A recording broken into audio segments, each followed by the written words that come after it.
The following content is provided under a Creative Commons license. Your support will help MIT OpenCourseware continue to offer high-quality educational resources for free. To make a donation or view additional materials from hundreds of MIT courses, visit MIT OpenCourseware at ocw.mit.edu.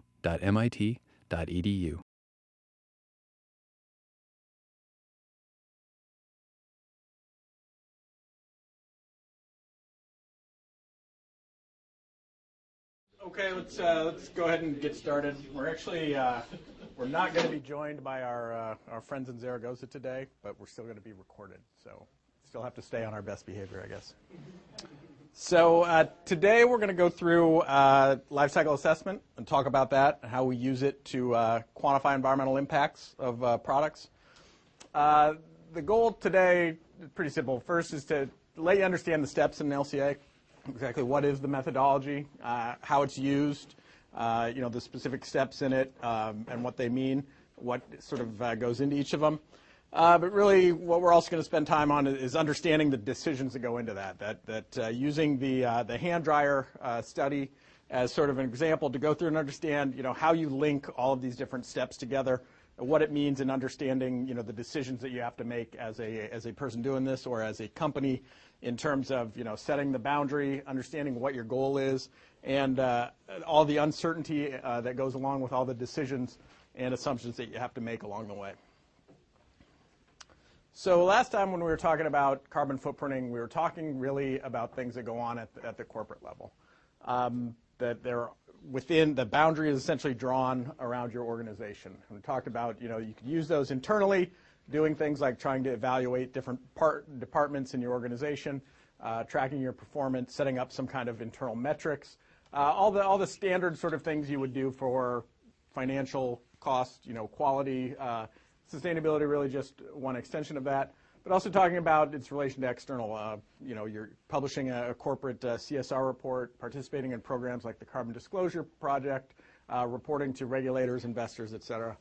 And one of the things we talked about was that the difficulty in comparing between organizations that might be doing different activities. Even though that they operate in sort of the same business space, they might produce some of the same products. It's very difficult to compare two organizations based on their organizational level reporting because they might control different aspects of the supply chain. They may do different things even if they're producing the same product. So today we're going to talk about sort of the lower section here, which is how we do a product or a supply chain level comparison.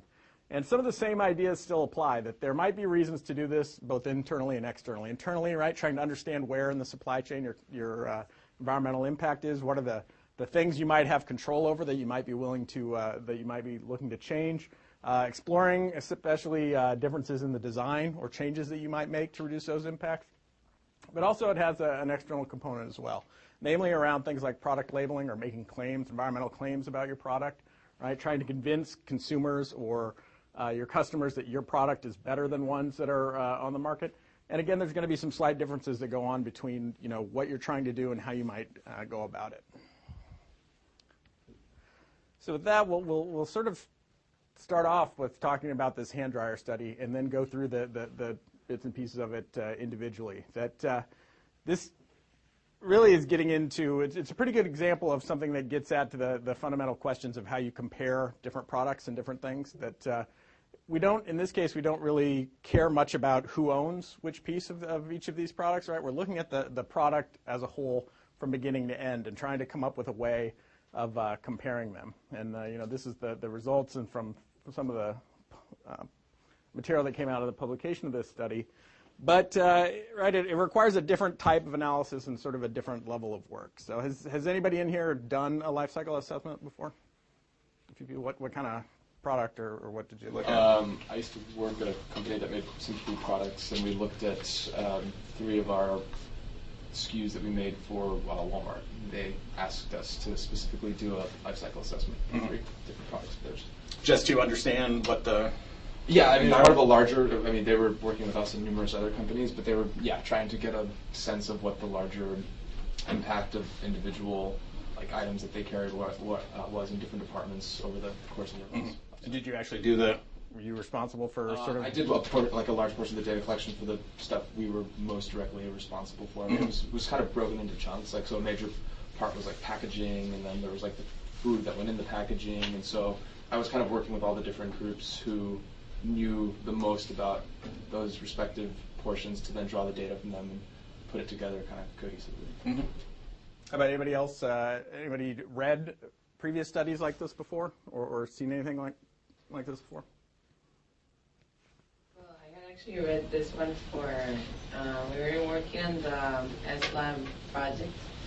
And Amazon wanted some guidance on the choice of materials. So they said LCA, but when we got down to it, it was actually just the materials, so it was not the whole assessment. Mm-hmm. What were some of your impressions about it after reading through this?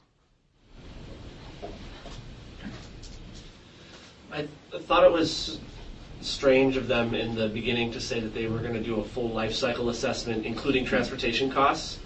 And then 2 sentences later, they said they were going to ignore the entire supply chain and just focus on doing like an apples-to-apples comparison of the performance.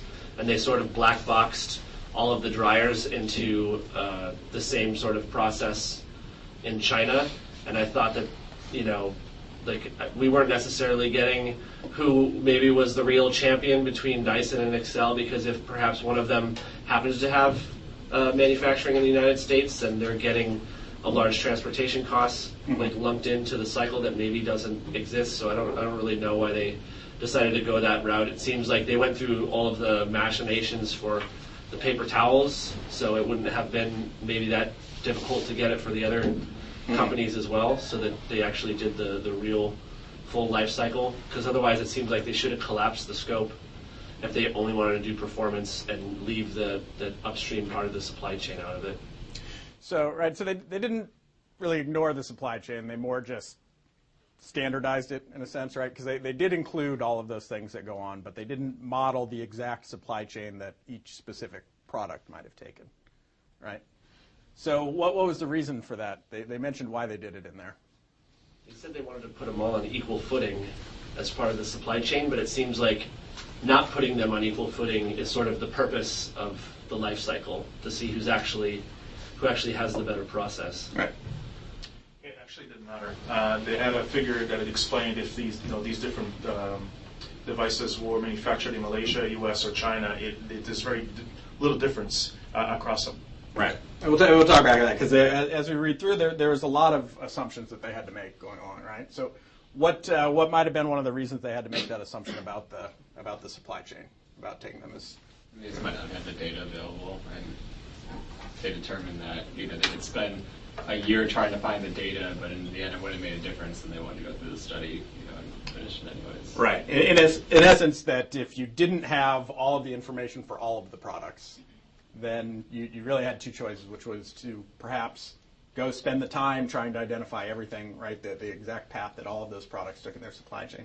The other would be to try to ignore that piece and put them on a sort of standardized setting to do the comparison with, and then come back later and test some of those assumptions. And that was sort of the approach that they took with this one. What were some of the other areas that stood out? The sensitivity analyses were the majority of the paper. Yeah, so the paper itself was like 25 pages, and then there was like 80 pages of sensitivity analysis and whatnot at the end. Yeah, and there were a lot of assumptions, and understanding which of the assumptions had more risk. And what I was really struck by too was the fact that so much of the data was coming from either the companies themselves or from other studies, and there was a point at the end of the paper that said they didn't have access to the writers, the authors, or practitioners who prepared those studies. So I just think that they made a lot of assumptions based on gaps of information, but even the information that they do have, I called into question the viability or accuracy of it. So access to data was something that came up a number of times, right? You saw there were a number of previous studies that had been done, and you kept probably noticing the references throughout the document of every time that there's some assumption or some claim made. Most of them were being traced back to previous studies that had been done before. Even if you have access to data, the thing also is that data changes and you get updates and you get more data. So I felt that the LCA is true at some point, but it's obsolete very quickly. Mm-hmm. Yeah. say it's static, right? It's a snapshot of a point in time of a specific configuration of the supply chain. My frustration with it was the single most important variable. It's how long people take to dry their hands or how many paper towels they use, and they had no real data on that. Right. It's just completely made up because you can't really get that kind of data because you can't put cameras in a bathroom and you can't put someone in there without affecting their behaviors. Yeah. So the joke they had, the study authors are here at MIT in the Material Systems Lab, is that they thought about going out to the airport and just sort of standing in the bathroom with a notepad and tracking people, but figured that might get them thrown out by security pretty quickly. So yeah, so in some sense this comes back to the idea of access to data, right? That they you're making these assumptions because you lack the data, that if you had gone through and done some of the studies and things like that, actually observed people, you might understand how exactly it is, what is the average hand drying times, things like that. The other thing they talked about, like the lifetime of the dryer, which they had is 5 years, and thought that seemed kind of low. Like it seems like 5 years would be pretty frequent for a building manager to change out their dryers. But is that the time until it breaks, or is that the time until they recommend it? Yeah, it said in there. Did anybody notice why they chose 5 years? That's the warranty. That's what the warranty is. So but how many people? Yeah, throw it out if it's working fine. Yeah. So that. I'm gonna add one. This goes back to your first point about the what they chose. The configuration of the supply chain was important, right? So they had and this goes back to, if we're taking a static snapshot of something, that all the different permutations and all the different combinations might be difficult to do. So you have to start making some judgments about the configuration of the supply chain. And so they did that in this case by assuming they all came from China, except for the towels, which they came from the U.S. because that's sort of the industry standard. So that's the second one that, these are sort of related to each other, that as you start digging into it, you start running into all these areas that you could do things differently, and there's sort of all these different variables that go into it. And at some point, you have to start making some assumptions and some limitations to try to do better on it. Did any of you think any of these, they did some sensitivity analysis, but which ones do you think would significantly have affected the outcome, or were there any? That usage data to me was just a huge factor, because if you looked at the outputs, it was the overall ranking of the product was so largely driven by what was said, or what was estimated to be your usage. So, and that was, again, one of the least sort of effectively tracked or easily quantifiable metrics. So to me, that was just sort of the whole. Yeah, going along those lines, I think that it was the number of papers, or the mass of the papers that is used for one usage. So that had a significant impact on how big the GWP for the paper towels have compared to all the others. So that was a big assumption too. They made some big assumptions on the hand dryers, but also the paper towels. And this, in some sense, this gets back to sort of right? There are different bathrooms have different types of paper towels, and so identifying one paper towel that you're going to choose to be representative of could be quite difficult to do. Right? The paper also called out the electric grid assumptions, both in the manufacturing and the use, and they had some pretty big impacts, the manufacturing for the paper towels. So the paper towels, if they weren't made in the United States and they weren't made on the average, that could have a huge impact. And likewise, the usage, depending on where it was being used, the grid would have a big impact on the electric dryers.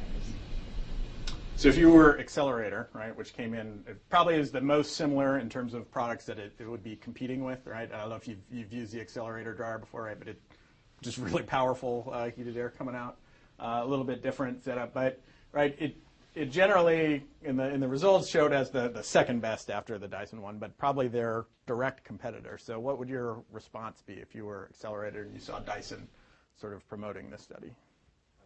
Accelerator was made in the U.S. and Dyson was made in Malaysia, so you could point out that Dyson doesn't have to be. Dyson's using the Accelerator uses the U.S. electric grid for manufacturing. But also you mentioned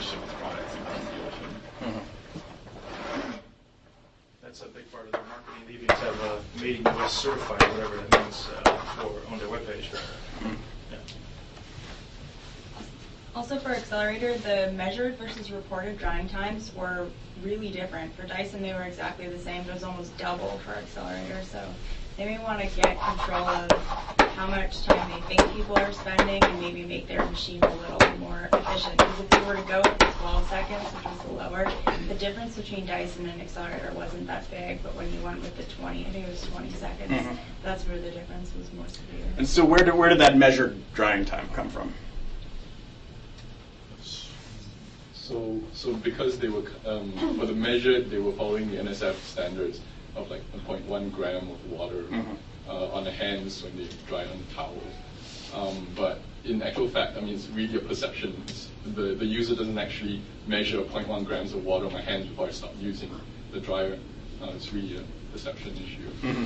But so that they had that NSF protocol, right? This is not National Science Foundation, it's National Standards or NSF, National Standards Institute, something like that. So they have a standards for a lot of things, and in this case, it's how do you define dry hands, right? And so it's whatever it was, 0.01 grams of moisture per whatever is how they defined it, right? So the idea would be that if you were trying to objectively make some claim about how long it takes to dry the hands, that might be one way to do it. Who actually did the testing for that, though?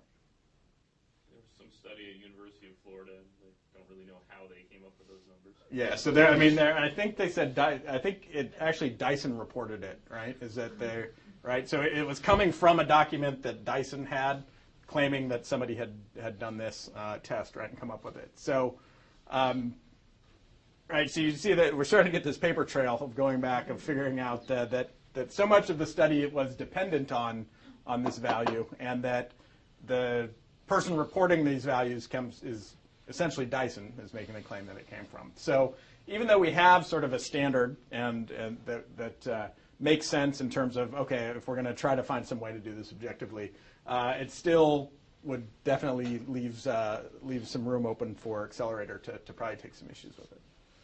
If Accelerator was really concerned about the results of the study too, and something that I've never noticed using one of the air blades, they said that it has a digital motor, so it has no spin down time, so they didn't credit the Dyson with any 1.5 second spin down, whereas the Accelerator was doing it for 750 watts and assumed 750 watts, which I mean adds up over the 350,000 uses. So I guess if they wanted to borrow that idea and get rid of some energy consumption, they could do that.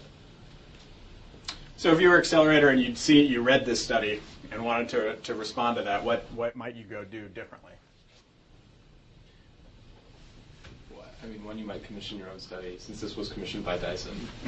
So I mean, that's a pretty big starting point, right? That Dyson commissions this, and not to say that the researchers at MIT who did it weren't as objective as possible, but as we noted, there was a good deal of data that the study was dependent on that came from Dyson, and Dyson then commissioned the study with it. So if I'm Accelerator, I'd probably like to have a say in that as well. Right, so that was one of the other issues with the data access, right? It's because Dyson was behind this, they supplied the bill of materials and they supplied, all of the data about the factory and things like that, whereas all the other products, they had to make use of publicly available information, so they didn't have access to sort of that inside information. So if you were Accelerator and saw this and disagreed with it, right, you could commission your own study.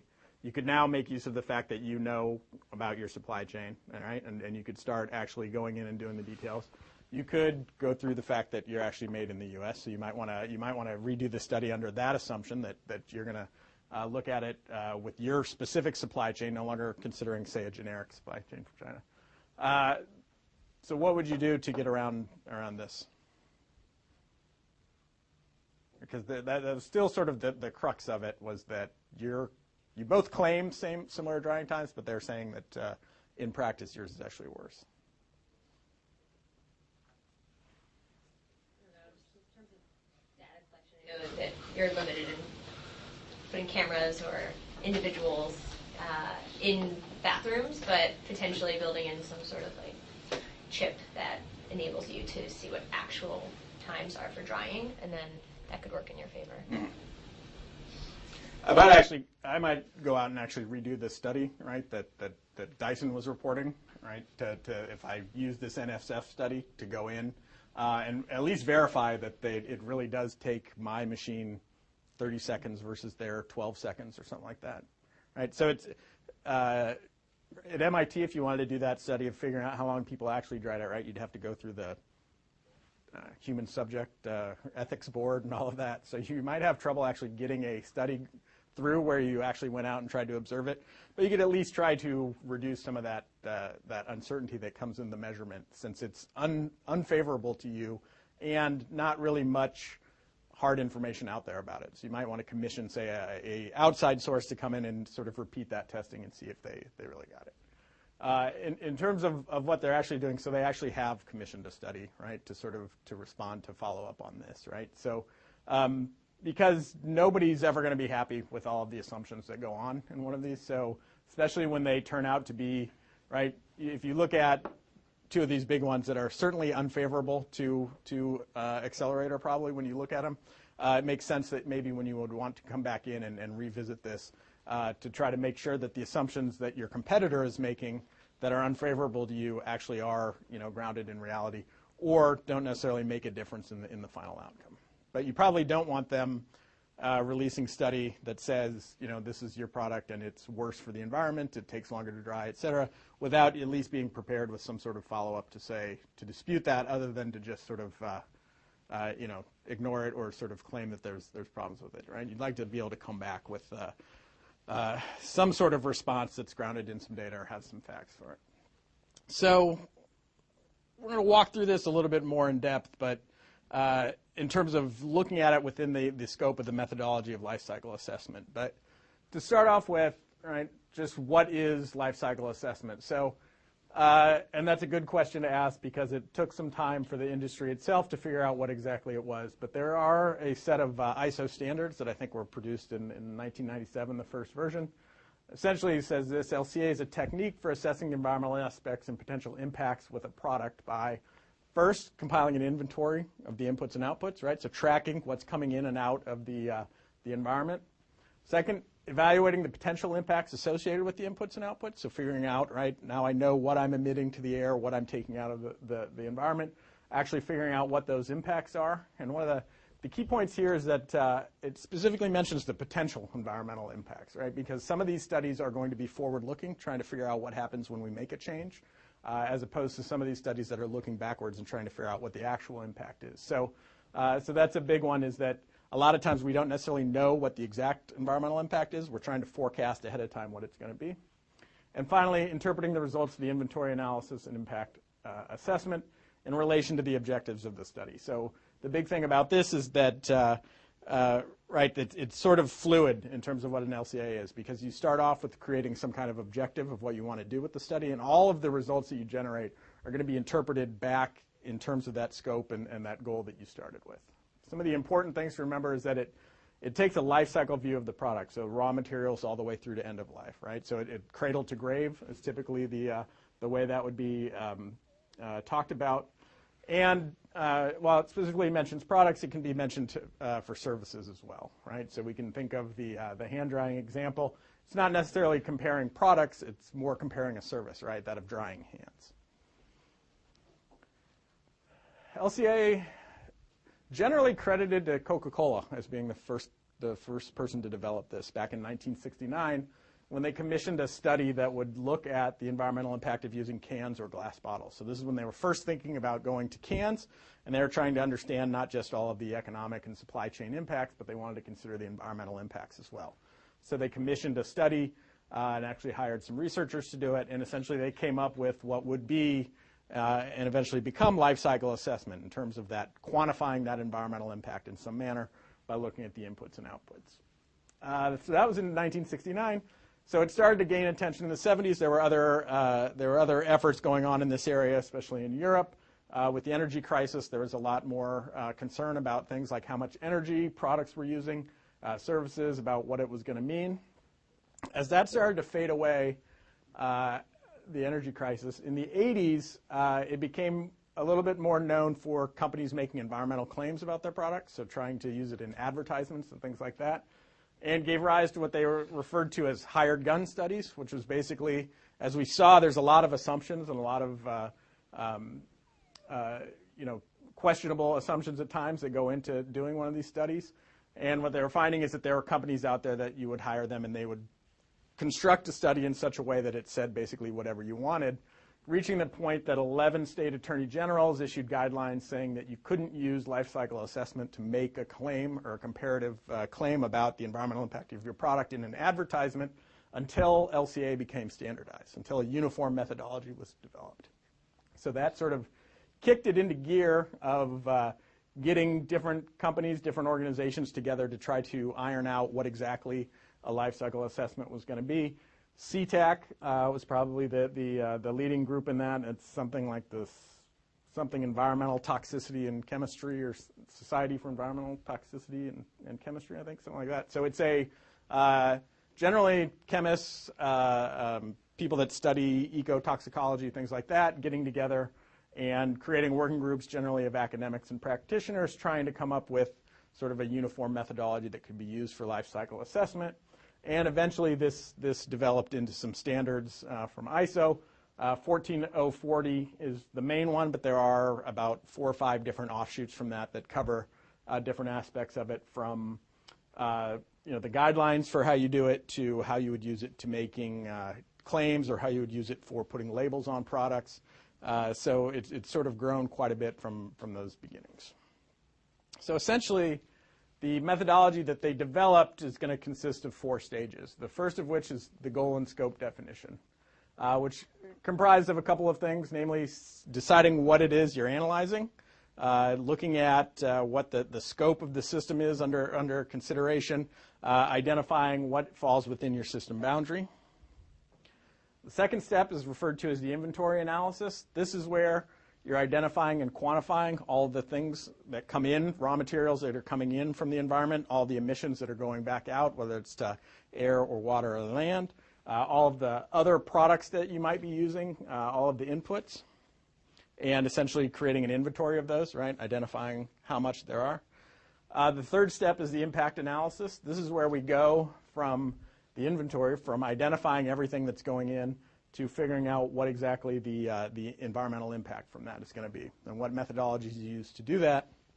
And then finally, as we talked about, interpretation is the 4th step. So we want to go back, and after we've set the goal of the study, identified the scope, and gone through and quantified the environmental impact, how do we take these results and relate them back to all of the things that we set out from the beginning that were our goals? So if we start off the goal and scope definition, right, the first thing is to decide the product that you're going to study and what the purpose of the study is. So, and that includes 2 questions, or three points. What is the intended application of the study? So what are you trying to do with it? What's your reason for carrying it out? And third, for whom are the results going to be used? So if we look at the study that we looked at today, if you read that, you'll notice when the study was laid out, as you read it, it was actually laid out in sections that followed along from our 4 steps. So let's talk about the product to be studied and the purpose of the study. What did they claim were the reasons for doing this? First off, what was the product that was being studied? Dry set of hands. Right. So it's not a Dyson Airblade, and it's not a paper towel. What they set up was per pair of dried hands, I think it. Right? So this is what we would refer to as the functional unit. This is actually what we're going to study, and everything that's done throughout the study is in terms of this, right? So this is going to be our unit of analysis. It's going to be how we're going to compare all of these different options from. So what was and what did they say the intended application of the study was? What were they trying to do here? For the engineers, it was identifying the main drivers of the environmental impact. Right. So they actually had 2 uses. And what was the target audience for this? Right. So they had one. Right. So if we look at it in terms of this, right. So one group of people that the results were for were the Dyson engineers, right? And they wanted to go through and understand where were the impact, what was the reason to identify the impacts associated with the air blade so that the engineers could take a look at that and start figuring out ways to reduce it. What was the other purpose? General consumption or environmental impacts, those sort of things. Related to that, so if all I wanted to do was identify for my engineers, right, where the impacts of the air blade is, would I need to consider paper towels and the accelerator and things like that? No. So that's our second reason, right, was comparative. They wanted to go through and say, here's the environmental impact associated with a dry pair of hands when you use the air blade, and here it is when you associated it with one of the other products under consideration, right? So they had the air blade. What else did they study? They had the accelerator. Yeah, so they had two versions of the paper towel, and they had two versions of the air blade too, right? They had the aluminum and the plastic. Yeah, standard. Right, cotton roll towels.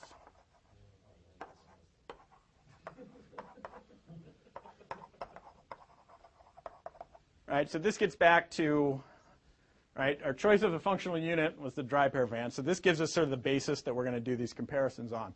But in terms of the goal and scope, that's important because if I just wanted to use something internally, then I would never go to the trouble, right? There's no need to go to all of the trouble to do all of this. So the big thing that drove a lot of this is the idea that it's going to be comparative, that they actually want to make a comparison between what happens when you use the air blade to when you use some of these other systems, right? And it's going to come back because, right, once they did this, then they had to start making a lot of assumptions about how these other systems worked, right, since they didn't necessarily have the data to that. And then because you're doing that comparison, you sort of, right, part of it is they're going to make this available externally, right? They've said that part of it might be to use this for making claims. And so once you've decided that you're going to start using it for public claims, you definitely want to be a little bit more rigorous in your application and your approach, right? Because you know as soon as you publish this and start making claims that Accelerator and all of the other companies are going to look at this and think, well, why didn't you do this? Why this?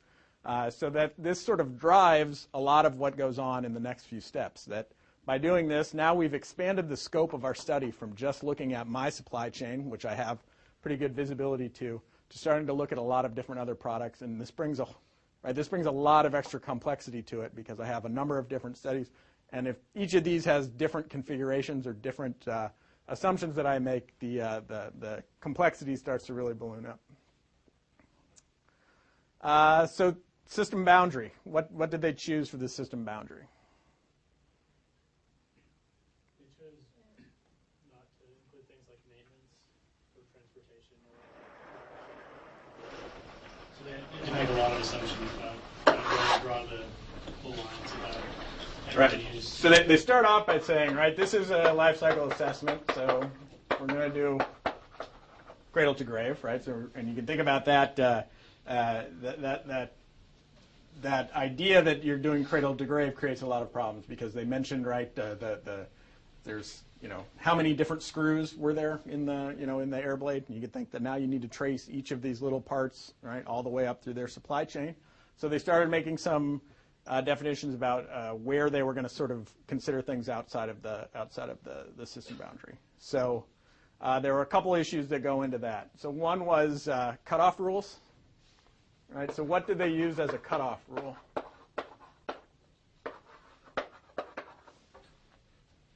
1%. If it's less than 1% of the effect, then they didn't include it. Right, and so this creates, what's the issue here? If it had less than 1% of the total impact, they would exclude it. Right, so what's the issue with using this as a rule? Number of exclusions? That's part of it. How do you know that something only contributes 1% of the total impact? Right, it's like a chicken and the egg problem. If you've quantified it to identify that it's less than 1% of the impact, why wouldn't you include it? So what they actually done is right, so for all those little things, they've done some basically right back of the envelope or some other type of high-level estimate to try to figure out what they are without going to the trouble of digging down deep into the level of it to try to identify what it was. They mentioned some of the other, right, since they were using a lot of information from other previous studies, they mentioned some of the other rules that some of the other studies would use. Remember what some of those were? Also on that, though, didn't they limit it to no more than like 5% of the total product with all those 1% assumptions? Right. So that they couldn't like say like every screw didn't matter. Right. So if we do any individual process that was less than 1%, and in total everything that I excluded had to be less than 5% of the total. So these are pretty common rules, right? So you can think about it this is if you had a bunch of things that were less than 1%, but then when you estimated the total impact, they were only covering 90%, usually what you would just start adding more and more of those back into the system boundary until you hit that 95% point. So some of the other studies used a slightly different rule than the impact. Right, so some of them did this based on physical quantities. Right, so anything that was less than 1% of the mass, I think one of the studies was excluded. Right, so this tends to be easier because you don't actually have to go to the trouble of estimating what the impact is. Right, you can start saying, well, I'm just going to exclude all of the tiny little things that go. But you're making an assumption that those don't contribute big. Right, so if it's got I don't know, some uranium in it or something else that's radioactive, right? That may have a very high impact in terms of certain categories, even if they don't contribute much to the overall weight. So generally, this would be preferred. We would like to make a ballpark estimate of what the impact is and then go through and exclude based on that, rather than basically just using one of these physical quantities. There were some other things that they cut out from the system boundary. This is something about excluding raw material extraction. So I think they included that, or they should have, at least. I think it was mentioned earlier we had capital goods were not included.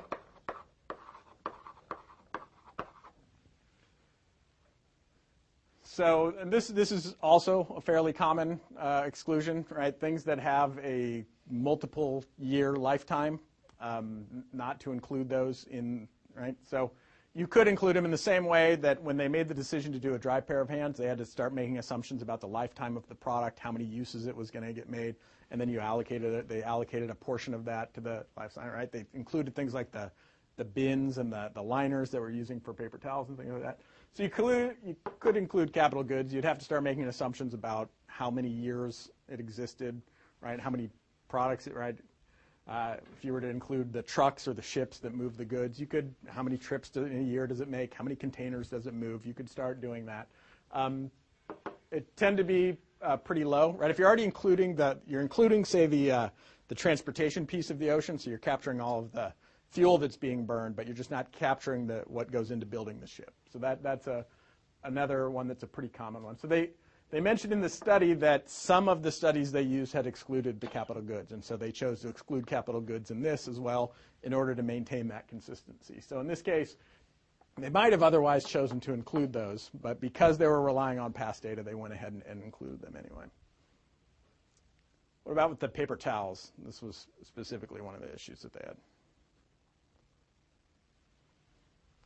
Whether or not to include the environmental impact of previous recycling. Right. So this is another big one.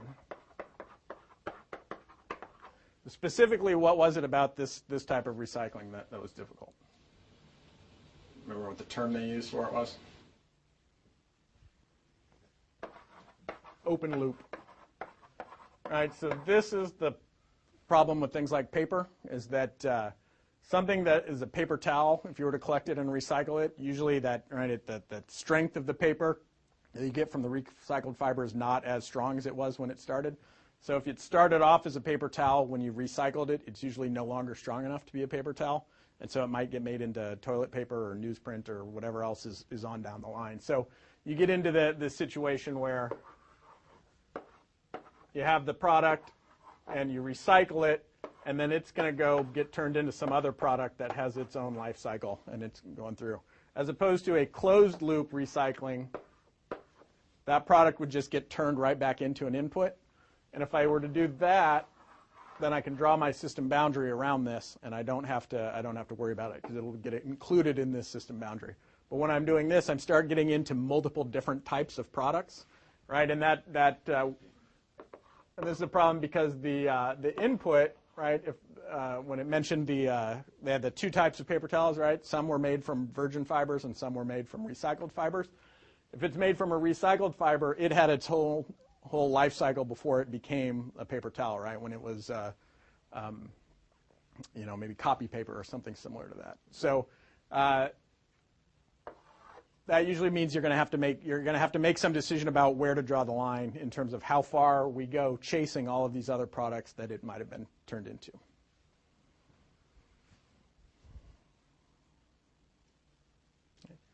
So again, with the goal, right? So this comes directly from what they wrote in the report. Compare the environmental impact of hand drying systems.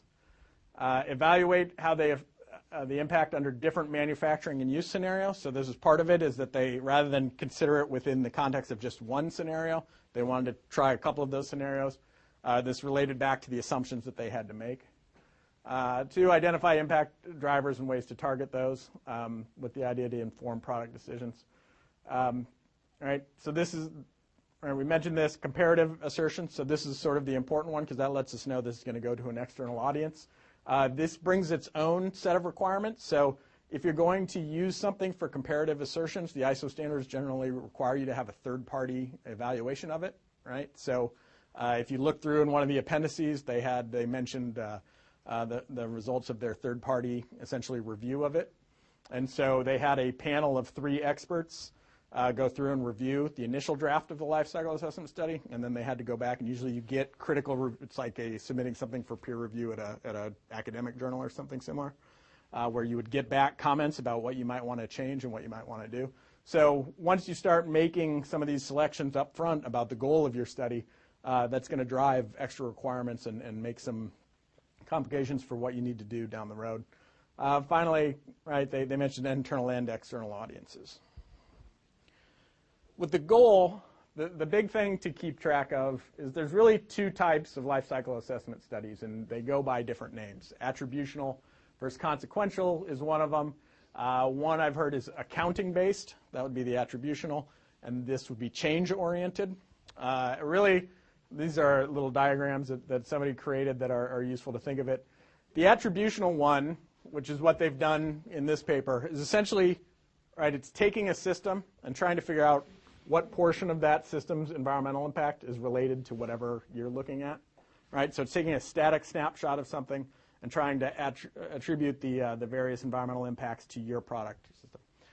The consequential or the change-oriented is going to take a system and it's going to try to model what happens when you make changes to it, right? So the big thing of that is that it's not static, that the picture is going to change. You might reduce impact in certain areas, but it might increase it in other areas. And so this attributional style is generally things that are backwards looking, whether it be estimating the environmental impact of one of your products, if you want to, say, do a carbon label or to meet some certain standard to get an eco label, to estimate the environmental impacts of different systems as they are now is the big thing. The consequential is going to look at what happens when we make a change. So usually what this means is that could involve very big changes in the system, right? That if you make certain decisions, they're going to impact that. Things might look this way now if I look at just the system as it is, but if, say, my demand is starting to increase and I have to start making different changes, that could shift the way it would be. So one good example of this would be looking at, say, the impact of ethanol. If you look at, say, U.S. policy on ethanol, right? If you just look at a static snapshot of, say, where we're at right now or the way it exists right now, you look at the life cycle for, say, corn ethanol, and you measure its environmental impact, and then you compare that to, say, what it takes to produce gasoline or diesel fuel, and you come up with an environmental impact. And so that generally would tell you that ethanol is slightly better on, say, a greenhouse gas perspective. But when you start looking at what happens when you start making big shifts, as we start converting cropland from other uses in order to turn it into corn, in order to turn that into ethanol, you start getting a cascade of changes that go on, right? So in the case of the U.S., we've switched a lot of farmland over to corn, and so that has left a gap in wheat and soybeans and other crops that used to grow on land that were corn. So now we don't have as much to export to other countries, so those countries have to convert some of their land to uses to grow, to make up for our sort of wheat shortage. And once you start, and so then they may end up clearing rainforest, right, or some other sort of bad impact in order to turn that into land to grow these crops on. So once you start looking at this cascade of system effects, people think that ethanol is no longer preferable, that once you include the indirect effects, it's better. So in that case, that's what happened when you start looking at what happens when I start to make a change to this. And so if you look at the characteristics of these different types of systems, they're going to have differences in what you need to do. Part of that is the choice of data, right? These we tend to base on average data, right? Because we look at the average electricity grid in the U.S. You're usually not making, and we're not looking at something that creates enough change in the system to really worry about whether it's impacting things at the margins. But once you start looking at energy policy or some of these big areas, if you start looking at what if we were to shift a significant portion of steel production to aluminum production, which might be much more electricity intensive, then we start needing more power plants. Well, maybe those new power plants come online are gas powered, right, as opposed to coal fired, and so the actual electricity and the actual emissions impact is less than if you looked at the average of the grid. So these are the ideas between what type of study are you looking at is going to drive some of these choices and where you get the data, what the system boundary is. One of the nice things about doing a change-oriented LCA, right, is if I have things that didn't change, right, I'm comparing two systems, a before and after, and I have pieces of it that didn't change at all, I can ignore those pieces, right, because they're not going to affect I'm just looking at the changes that happen. So I can sort of exclude all of those from the system boundary. Whereas with this type of assessment where I have to trace everything all the way up and back, I have to make sure that it's fully complete to make sure that I'm really getting that share of the emissions. You mentioned the power grids. Is there, to your knowledge, any effort to track specifically which type of power is being used at the plant in question? For example, if something's made in Pennsylvania, it's probably coal, but if it's made in Idaho, it's almost exclusively hydraulic. Did anyone ever account for that? Yeah, so you can definitely get at that level. Even in things like the greenhouse gas protocol, when we were talking about corporate level ones, if you go and look at the tools that they have for measuring the impact of electricity, you can get regional specific factors, right? One thing to remember with the electricity, it's on the grid. So even though you may locally be supplied by a nuclear or coal plant, you're part of usually a regional grid, so they tend to break it out into interregional ones. But you can get further down emissions factors and start looking. We did a study with Chiquita looking at bananas, right? And so for that we went, part of that is that, right, they're grown in Central and South America. So you can go out and look at the different electricity factors at a country level there, and they can make quite a bit of difference. But there are definitely, a lot of people already do that. Two is that you can tend to be able to model that by looking at the percentage mix of coal versus nuclear versus gas that might be used in any specific area. It gets into it's a really tricky question when you start thinking about what happens as I start to change things, because then you get into where's the power going to, and which plants come online as demand starts to surge and things like that. But that's definitely an area that people look at. Usually the big question is whether, right, if you looked at what if I did some small change where, say, I moved my corporate offices from one location to another, right? You probably wouldn't want to use the marginal data on the electricity if you move from one region to the other, because you're not really large enough to have an effect on what's going on with the grid at that sort of level. So maybe it's better off to stick with averages and things like that. So there's some gray area in there in determining when it's right to use which factor. Okay.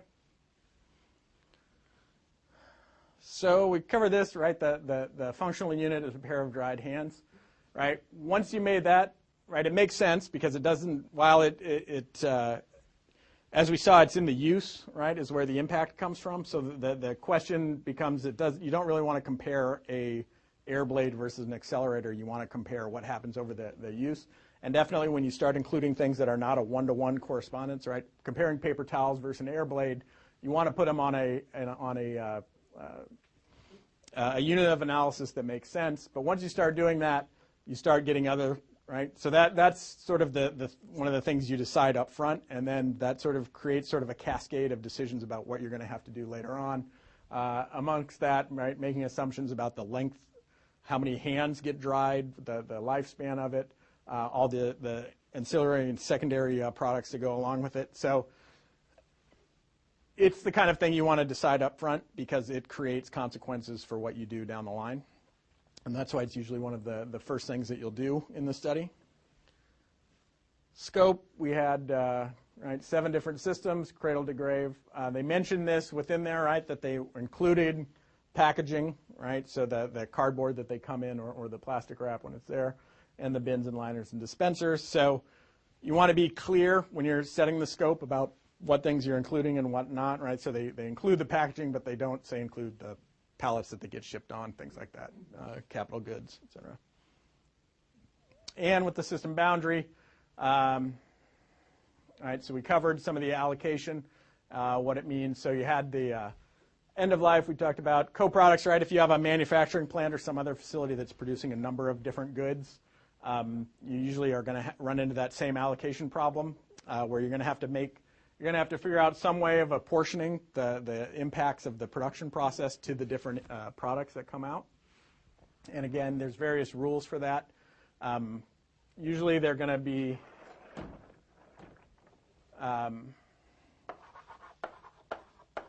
right, simple things like mass, energy, or economic impact. Right, so if I'm one example in the textbook I have is a chicken processing plant. You're taking in chickens and you're producing breasts, thighs, wings, like all of these different products, right?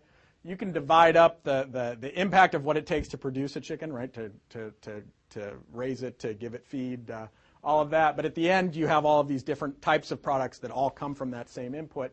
And to figure out how to divide those impacts amongst the different products that are coming out. So mass or energy would be one way to do it. I just weigh the different products and I'll assign them each share of that burden based on their weight.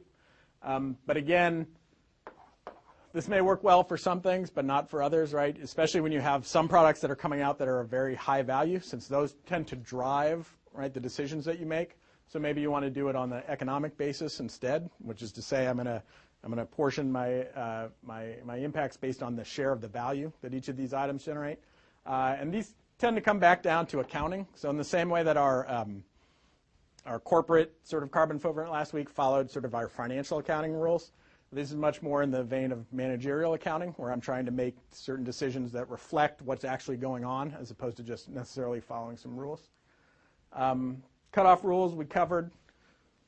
One thing with the end of life. So this was back in the appendix of the document, but this is essentially illustrating the 4 different cutoff rules that they could apply for the waste management of the paper towels. Right. So the base scenario used essentially this cutoff rule. So what they're saying is that, right, you have the first product that takes the virgin material in, you produce it, you use it.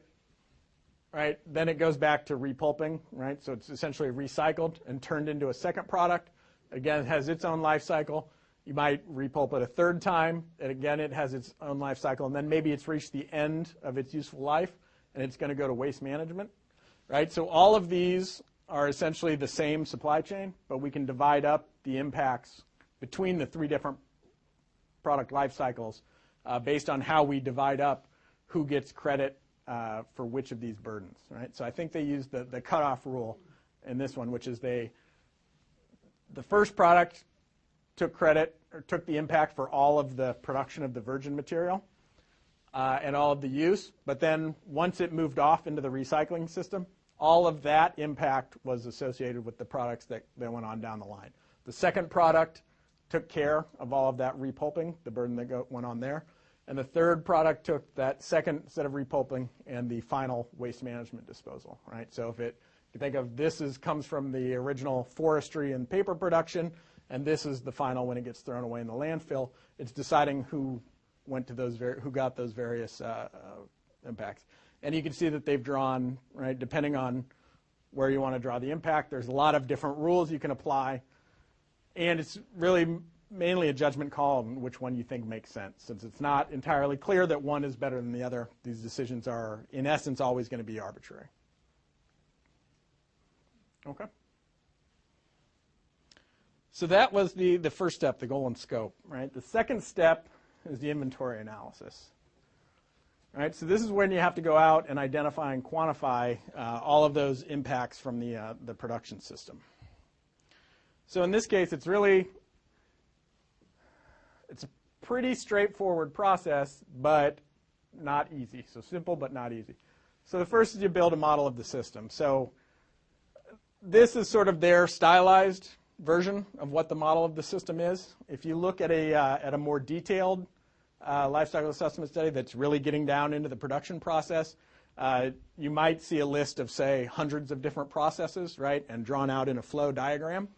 A lot of the reason for this is that it's coming from people from a science background that have done this, right? So it tends to follow like a mass or energy flow, where every time something comes in, you have to trace it and figure out where it exits the system or where it's going into, with the idea being that nothing should be getting lost along the way. If I have 100 kilograms of material coming in as input and 86 kilograms of it go into the production system, then that other 14 kilograms better get traced where it's going, whether it's getting turned off into waste or burned or whatever happens to it. So that's generally the first part, right? And this, building a model of the system, is something that goes on, right, by looking at who are my suppliers, what are my inputs, where do I get different things from, where's energy coming into the system, electricity, all of that. Where are things being transported between, where are my different facilities located, right? Interviews, studying the bill of materials, looking at your procurement, analyzing where your customers are, right? This tends to be going through the records of trying to figure out and map out the supply chain. So from that standpoint, right, it's pretty simple understanding what's going on, not necessarily always easy to do, since this tends to be very data and labor intensive to go through and figure this out. The even worse part is that once you've identified all these processes, it's identifying the inputs and outputs. So on the inputs, we have raw materials, energy, and other products that are coming in. And on the output, it's our emissions to air, to water, and to waste, right? So everything that comes into the system and everything that goes out. I'm essentially, right, drawing a boundary around my system, which inside it may have a number of different processes going on.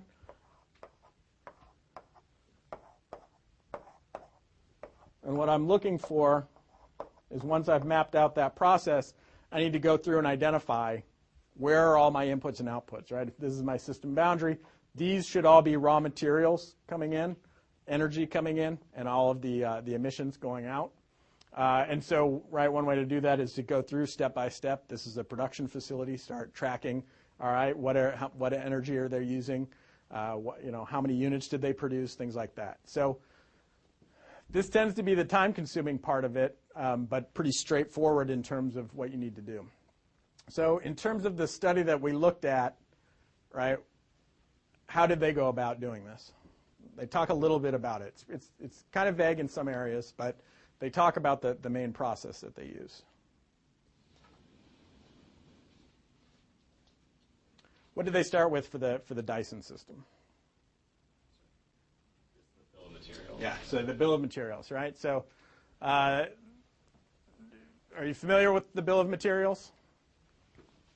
Right, this is basically, right, or the BOM, the BOM.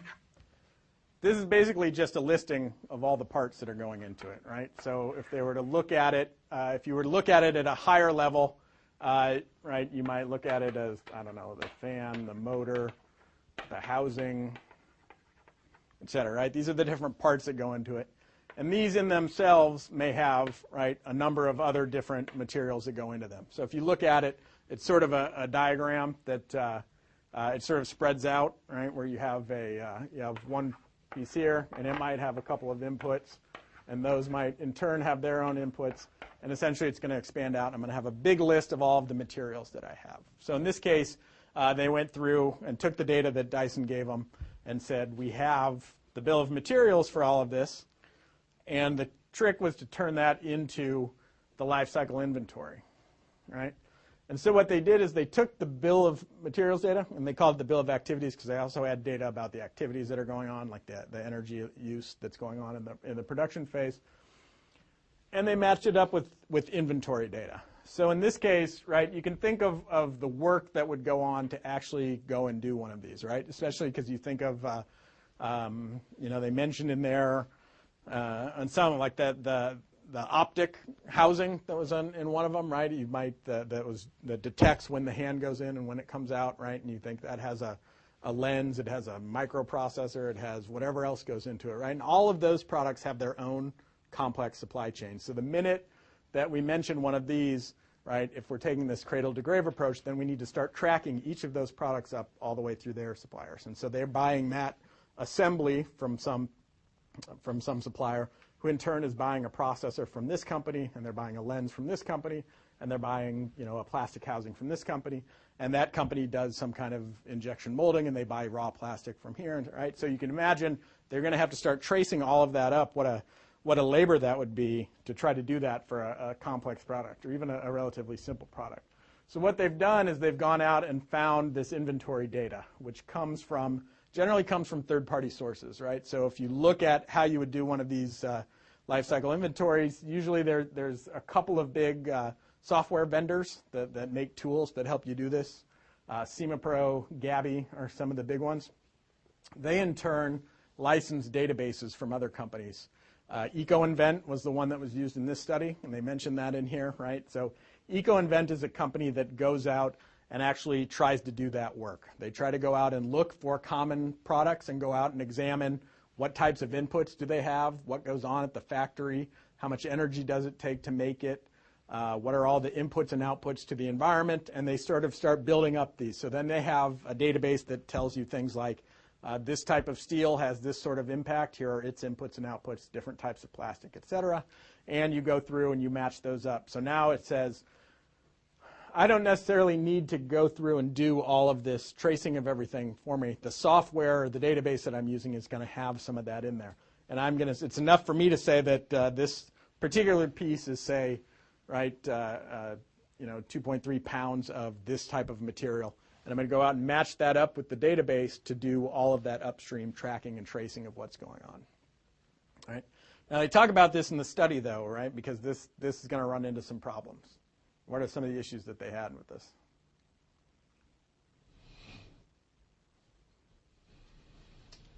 So there's a lot of different products that go into it, right? So what do you do when you run into a product that's not in the database? Well, like one example they gave was like they didn't have specific data on the different material covers for the hairdryer, so they just like averaged them.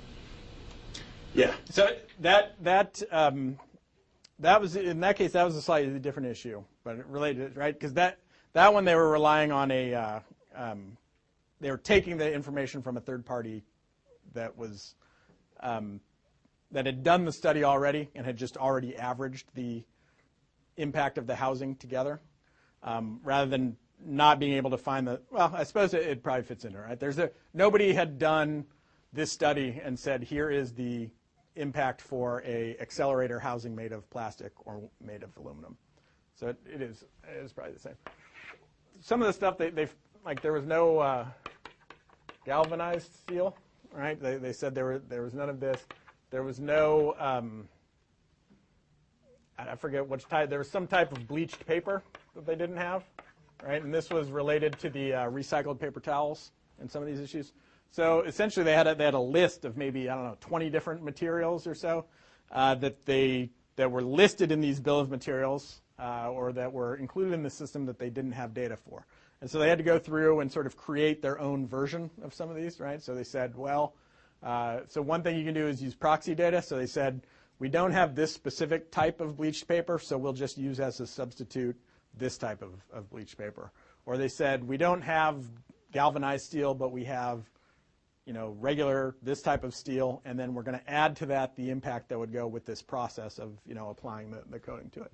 So even with this inventory data, you're going to run into trouble finding all of the products that you need to do this, right? And so it's generally not something, you're going to have to make some compromises as you go in terms of figuring out what you can include and how to get around some of these limitations that you might have. Now, once they did that, right, they went through, they sort of had, they had this chart in here, right, which was showing essentially what they had. This is the assumptions that they used to generate the inventories, right, because part of it was that they had to go through the manufacturing and identify how much energy sort of per unit, and then they had to go through and then based on this, right, the life cycle, how many times would it draw, they had to go through and capture how much material was going into each of these. Right? And one of the assumptions they had to make was data about the scrappage rates, right? Because part of this is that the goal is to understand, right, all of those inputs that come out of this or into the system and the emissions, and then what is my useful output. So if I take in 100 kilograms of plastic, but only 85 kilograms of plastic end up in the final unit because the other 15 goes to waste, you have to make sure to allocate the emissions related to that 15 kilograms of waste to those final products. So it's not enough just to look at the end bill of materials. They had to make some assumptions about what goes on in the manufacturing process and how that relates to it. And so at the end, once they've gone through of this, they have enough to move on to the next stage. I'm going to skip this piece here and talk about our next stage, which is the impact analysis, right? So this is where they go through, and finally, now that they have for each of those different product systems, they've made all of these assumptions, they've put together the impact, they're ready to go ahead and determine what the environmental impact of each of those products was. Right, so there's essentially two steps that go on in the impact assessment, referred to as classification and characterization. Right, so classification, the first one, essentially, right, that inventory analysis that you have is going to list things like all of the outputs to, right, all of my emissions to air, how much carbon dioxide, how much carbon monoxide, all right, all of these different types of gases. But if I'm interested in the global warming potential, I really only need to know which of these are the greenhouse gases, right? So I'm going to go through in the classification step, and I'm going to look at all of these different outputs that I have to the atmosphere, and I'm going to gather together the ones that are contribute to global warming, right? So that would be the first step. That would be the classification step. And you're going to need to do that for each of the different environmental impact categories that you might have. So they'll go through and do that. And the second one is the characterization. So if we look at it in terms of the global, the global warming potential, right, after I've classified and gotten together my listing of, okay, how much carbon dioxide, how much methane, how much nitrous oxide, characterization is when we apply those global warming potentials and actually turn that into a unit of output, right, carbon dioxide equivalents. And this applies to a wide range of different environmental impacts that you might study. So what were some of the impacts that they chose to study in this one?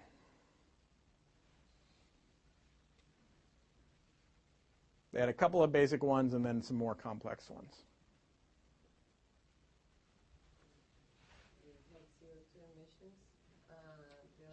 And I didn't really understand how they did water, but they said they included water and then they said they didn't, so I don't really understand what went on there. Yeah, so they mentioned a couple things in there. So, right, we had the global warming potential, right? They had the carbon footprint, essentially. They had water use. Land occupation. So that we'll get to that in a second. So they had, they called it CED, cumulative energy. Yeah. And then they had, remember what the name of the more complex one was? So they had, yes. So they had something called Impact 2002 Plus, I think it was called, right? So, and what they did when they went through this, they made a distinction about some of these, right? So global warming potential is an environmental, it's an impact category, right? Because it basically does these two steps. I gather my greenhouse gases, and then I characterize the impact using their global warming potentials.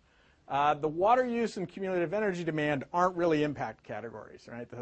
They're treated as such by a lot of people, but they made the point in the study, they're not technically impact areas. And the reason for that is that there's no actual characterization that goes on, right? So for water use and cumulative energy demand, they just went back through the inventory and said, right, during all these steps in the process, I'll just sum up how much water was used at each stage.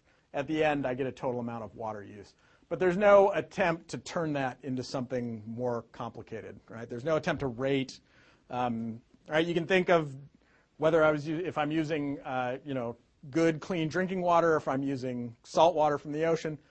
You might think that those would have different environmental impacts because most people don't care if I'm using up the salt water as opposed to using up the clean water. So you could think they're not actually really investigating the impact of those. They're just calculating them so you can see how much water and how much energy they use. And specifically for the cumulative energy demand, they mentioned that it's a proxy for a lot of other things, right? The more energy intensive the production process is, that's tied to a lot of other environmental impact categories. So they're sort of used as a proxy, but not really an impact category. Right, and so we have the single-use indicators, cumulative energy demand on the side and global warming potential, right? And we can go through, and they've calculated the carbon footprint for each of these different products, right, based on that inventory analysis and broken it up into the different stages of life. And you can do the same thing for the cumulative energy demand, where in this case they're measuring it in how many kilojoules of energy they use. All right, those are pretty simple, but the more complicated ones were this one like Impact 2002, right? And in this case, that's because it has a number of different factors going in, and it's sort of divided up into a two-stage approach, which is, right, the first thing you have, right, just like with global warming potential, they started with the inventory results, right? But then they went through and created what they called a number of midpoint categories. So if you look at what Impact 2002 is, right, it's divided up into all of these different things that are counting everything from carcinogens to ozone depletion to mineral, right, how much mineral extraction you're doing, aquatic acidification, right? So a number of different environmental impacts. So this is getting at a lot more broader scope than what we would get if we just looked at energy or global warming potential. And so it goes through sort of the same process that you have before, which is, right, now I'm going to look at my inventory and I'm going to classify all of my emissions that are carcinogens, and I'm going to group them together and figure out how much I have of each different type. And you're going to go through this for each of these different midpoint categories, right? And then what they've done is that they've combined these then into a second set, right? So they figured out how many of the different types of carcinogens, how many of these, and then they're relating these again to overall indicators that capture a broad set, right? All of these are things that impact human health. So they're grouping these together in one they're calling human health. They're grouping all of these together into ecosystem quality. Climate change is its own, and then they have resources. All right, and so that in itself is a pretty complicated process, because if you read about it or looked into some of these charts, right, this is what happened is that they, right, and I'm not even sure how you do this, right? So the carcinogens are being measured in, I don't know what that is. I need to brush up on my chemistry, but it's some kind of grams of some chemical equivalent, right? So they've taken all of the different outputs that they have that are carcinogens, and they've found a way to measure them in terms of some equivalent unit. So, right, so this is producing, I assume this is producing the same amount of carcinogens as 0.277 grams of whatever that compound is, right? So that's how they've gone through, and for each of these categories, they've created some measure that they're going to use, some equivalent, right? So respiratory inorganics, right, again, we can assume that these have the same impact as it would if you produced this many grams of particulate matter, of 2.5 millimeter particulate matter, right? So, or whatever that is. So they've gone through, and for each of these categories, they've come up with a way to do this, right? And so this is pretty complex, and probably nobody on Earth is enough of an expert to be an expert on each of these categories, right? So what they've done is they've gathered together experts from all of these different areas to figure out how you would go through and judge each of these. And they actually go a step further from this, actually 2 steps further from this, right? So you can see for each of these products, we're going to get all of these different ratings. And the question is, how do we put all of these together in terms of an indicator, right? Because I can look at, right, what the value is for an air blade aluminum, and I compare that to cotton roll towels, and I see, well, cotton roll towels have less carcinogens. So does that make them better than the Dyson air blade? And the question is, that depends, right? Because if you start looking at some of these other impact categories, you find ones where, Well, that actually contributes a higher value, 290 to 118, in terms of terrestrial ecotoxicity. So then you have to come back through and figure out a way to balance all of these different impacts together, and that's what that impact system does, because it essentially produces two things. So first, they group all of those together. Right? They took all of those human health impacts together and created a single indicator. So they're bringing together the carcinogens, right? All of the inorganic respiration, all of these different types of impacts that they said impact human health, and they put them all on a single unit of measure, which I believe is disability adjusted life years, right? So if any of you following healthcare, right, that's how you measure when should we pay for this type of healthcare or not, right? This is one of the things that you do. You try to judge what the consequences of it will be, right? And then you have to make some trade-offs about would it be better to be blind in one eye or walk with a limp and all of these things, right? So it's very complicated and requires a lot of value judgments to get into some of these levels, right? So the nice thing about these categories like Impact 2002 is that they have what would hopefully be a panel of experts going through and doing this in sort of a peer-reviewed fashion. And they're coming up, and so now this is giving me a human health, right, comparison of these different products. So it's bringing together all of those different, 7 or 8 different indicators they had that impacted human health and put them together on one scale. And they do the same thing for ecosystem quality. And in fact, you can take it a stage farther, which is that you can put these all together in terms of eco points, right? So then that makes the balance between how much human health would you be willing to trade off against how much ecosystem quality, right? And so the important thing to remember about this is that as you start, right, so that's very nice when I have something like Impact 2002 because theoretically I can compare these systems and I can get a picture of the overall environmental quality, not just looking at one single issue like global warming potential and not having to look simultaneously at 27 different indicators and decide how I want to trade it off. I've hopefully got some experts out there that have done that already, and I can sum everything up in terms of, say, 1 unit of eco points. But the important thing to remember is that when you do that, you're making value judgments, right? That's built into the system that scores that. It's deciding how much you're willing to trade off these different categories. Okay. So finally, the last step we do is the interpretation phase, right? So this was actually the long one when we looked at the study overall, because they went through and trying to interpret all of those earlier results in terms of what the goal in the study was. And essentially to do that, they had to go through and do all sorts of uncertainty analysis on that to make sure all of those assumptions they made along the way, right, were still valid when they tried to go back and interpret. If you wanted to come back and make a claim that the Dyson Airblade was better than the others, you better make sure that all of the limitations in the study aren't going to impact that, right? So they essentially did 3 types. They did a sensitivity analysis. They did uncertainty analysis, which was really 2 different types. One was a scenario uncertainty, and the other was a bill of activities analysis. So in terms of what they did, right, the sensitivity analysis was pretty straightforward. They basically went through all of those assumptions they made, and they had a lot of them. There were probably 12 or 15 different major assumptions that they made. And they did a 1 factor at a time change to test the impact of that, right? So they went through, and some of them, this is, right, they tested, right, there's when it goes to waste, there's a percentage of that gets incinerated. So they tested how that changed, right? In different countries that have different waste systems and different ways of taking care of the waste will do that differently. So they went back and tested the impact of changing that percentage on the scenarios. Right? And if we look at the scenarios, right, none of these really get changed because they're not really sending much to waste. It's getting burned. And these change a little bit. But overall, looking at these different scenarios, you get a very similar picture than you did before. So it's not particularly sensitive to the assumption that we have here. The other one has to do with the intensity of the drying time on the system, right? And so in this case, right, you start to get a very different picture between different scenarios, where you have some of these that are getting definitely higher impact and changing as that we go through. So the sensitivity analysis was pretty straightforward. Go through one at a time, right, changing those factors between some different values, seeing what impact it has on the system. Right, so it identified, right, the 2 things we said it identified were the electricity and the drying time, right, which drying time scenario you used. right? So it identifies those two as sort of the major ones that can affect the system.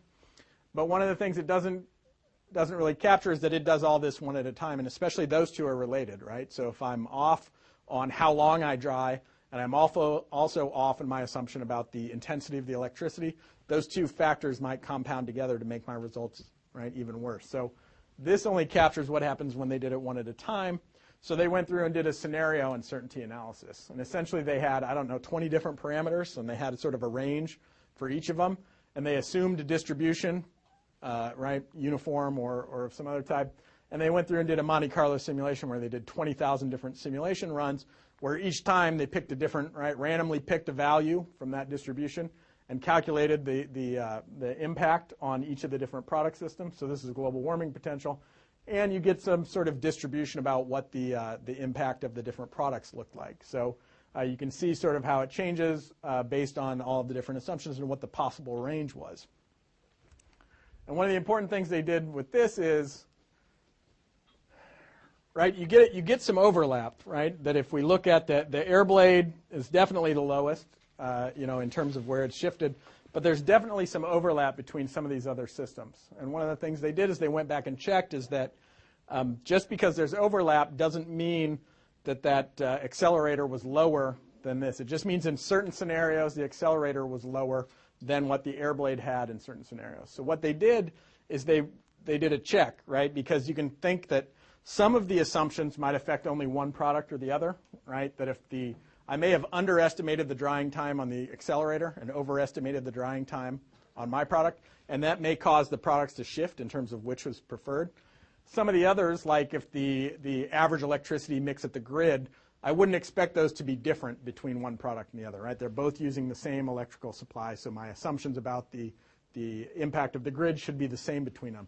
So they made sure they did that check by each time they ran one of these scenarios, they compared, did the air blade have a better performance than, say, the accelerator, and went through. And even though you get this overlapping like this, they still found something like 98% of the scenarios the air blade was better. And finally, the last thing they did was looking at the bill of activities. So for every emissions factor, essentially, and for every input to each of those systems, they assigned an uncertainty level to it and assumed a distribution and did another simulation so they get a range of different products like this. So these are just 3 different types of analysis they went through to try to figure out how much those assumptions and the uncertainty impacted what the results were. So the big thing, though, is that even after they went through with that, right, they said the Dyson Airblade still showed the lowest impact in general. That under certain scenarios, it may be that the accelerator performs better, but under most scenarios, they were pretty confident that the Dyson showed up with better. And they had some, right, they broke it out by different types of scenarios and said when one was going to be better than the other. But so in the conclusion, they identified, right, what are the most sensitive parameters, what was the key driver of the environmental impact, and what was the general overall environmental performance comparing the two, taking into account all of that sensitivity. Okay.